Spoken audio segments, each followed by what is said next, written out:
वर्तमान में मैं रेल सुरक्षा बल राजनांदगांव के प्रभारी हरो और मैं आप मन बता के बहुत खुशी होत हवे कि मैं आज छुट्टी लेके आप मन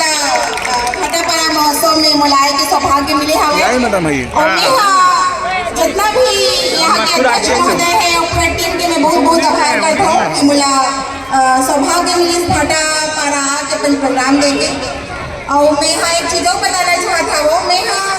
डॉक्टर पद्म भूषण तीजन दीदी के शिष्य हरा 8 साल की उम्र से मैं ओकर से पंडवानी गायन शुरू करे हवा और मोर संग राजनांदगांव मुसरा की टीम बैठे हवे जेमे तबला में बैठे हवे कमल भैया मुसरा से नूतन भैया बैठे हवे राजनांदगांव से टुक्का भैया बोलते थे मन प्यार से योगेश ठाकरे भैया जो बैठे हवे वो राजनांदगांव ओकर बाद मोनू भैया हवे ते